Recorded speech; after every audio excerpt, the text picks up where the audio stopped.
ಮಕ್ಕಳೇ, welcome back to my channel. ಇವತ್ತಿನ ವಿಡಿಯೋದಲ್ಲಿ ನಾವು 4ನೇ ತರಗತಿಯ ಕನ್ನಡ ಪುಸ್ತಕವಾದ ಸವಿಕನ್ನಡ ಈ ಪುಸ್ತಕದಲ್ಲಿನ ಪಾಠ 14 ಹುತಾತ್ಮ ಬಾಲಕ. ಓಕೆ, ಈ ಪಾಠವನ್ನು ನಾವು ವಿಸ್ತಾರವಾಗಿ ನೋಡೋಣ ಮಕ್ಕಳೇ.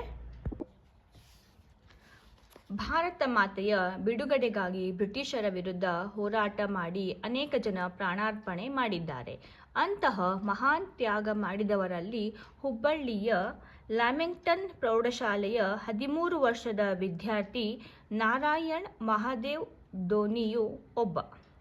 1942 ಆಗಸ್ಟ್ 9ರಂದು ಗಾಂಧೀಜಿಯವರು ಬ್ರಿಟಿಷರಿಗೆ ಭಾರತವನ್ನು ಬಿಟ್ಟು ತೊಲಗುವಂತೆ ಅಂತಿಮ ಎಚ್ಚರಿಕೆಯನ್ನು ಕೊಟ್ಟಿದ್ದರು.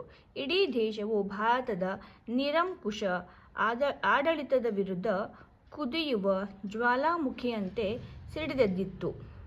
ಬ್ರಿಟಿಷರು ಗಾಂಧೀಜಿಯವರ ಅಹಿಂಸೆಯ ತತ್ವವನ್ನು ಹೇಡಿತನವೆಂದು ತಪ್ಪಾಗಿ ತಿಳಿದಿದ್ದರು.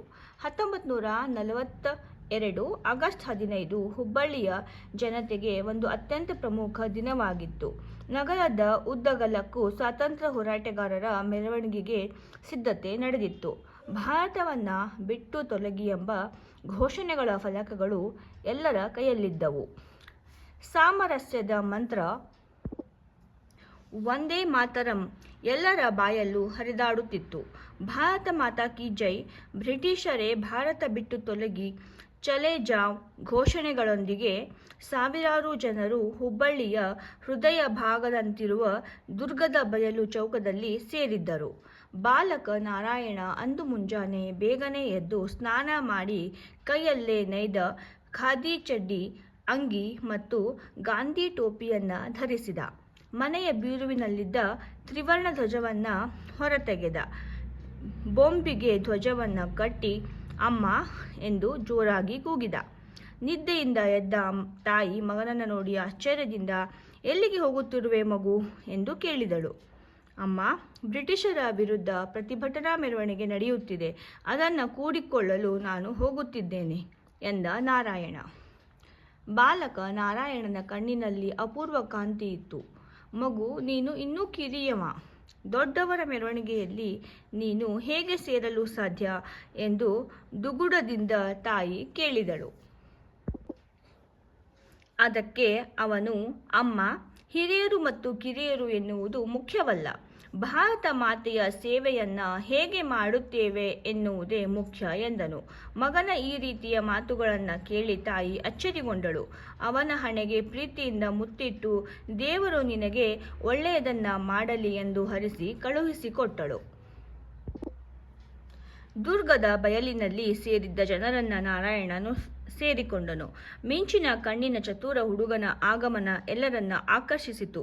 ಮೆರವಣಿಗೆ ಆರಂಭವಾಯಿತು. ನಾರಾಯಣ ತಾರಕ ಸ್ವರದಲ್ಲಿ ಬ್ರಿಟಿಷರೇ ಭಾರತ ಬಿಟ್ಟು ತೊಲಗಿ ಘೋಷಣೆ ಕೂಗುತ್ತಿದ್ದನು. ಇತರರು ಅವನ ಕೂಗನ್ನು ಪ್ರತಿಧ್ವನಿಸುತ್ತಿದ್ದರು. ಇದನ್ನು ಕಂಡ ಪೊಲೀಸರು ಸಿಟ್ಟಿನಿಂದ ಕುದಿಯುತ್ತಿದ್ದರು.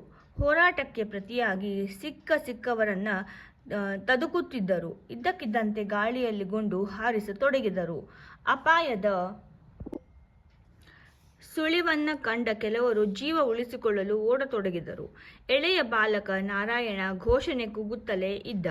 ಅವನು ಘೋಷಣೆಯನ್ನು ಪೂರ್ಣಗೊಳಿಸುವ ಮೊದಲೇ ಪೊಲೀಸರ ಒಂದು ಗುಂಡು ಅವನ ಎದೆಯನ್ನು ಭೇದಿಸಿತು.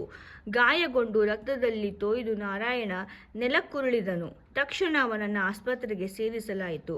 ಮೃತ್ಯುವಿನೊಡನೆ ಬದುಕಿಗಾಗಿ ಹೋರಾಡುತ್ತಿದ್ದ ನಾರಾಯಣನನ್ನು ನೋಡಲು ಕೆಲ ಬ್ರಿಟಿಷ್ ಅಧಿಕಾರಿಗಳು ಆಸ್ಪತ್ರೆಗೆ ಬಂದರು.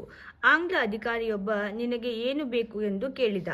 ಸಾವಿನಂಚಿನಲ್ಲಿದ್ದ ಬಾಲಕ ತನ್ನ ನೋವನ್ನು ಮರೆತು ಸ್ವರಾಜ್ಯ ಎಂದು ತರಿಸುತ್ತಲೇ ತನ್ನ ಕೊನೆಯುಸಿರೆಳೆದ.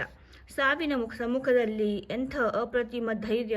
ಹುತಾತ್ಮ ಬಾಲಕ ನಾರಾಯಣ ಹೀಗೆ ಒಂದು ದಂತಕಥೆಯಾದ. ಅವನ ನೆನಪು ದೇಶವಾಸಿಗಳ ಹೃದಯದಲ್ಲಿ ಇಂದಿಗೂ ಚಿರಸ್ಥಾಯಿಯಾಗಿ ಉಳಿದಿದೆ. ಸ್ವಾತಂತ್ರ್ಯ ಜೀವನ ಬದುಕಿಗೆ ಸಾಧನ.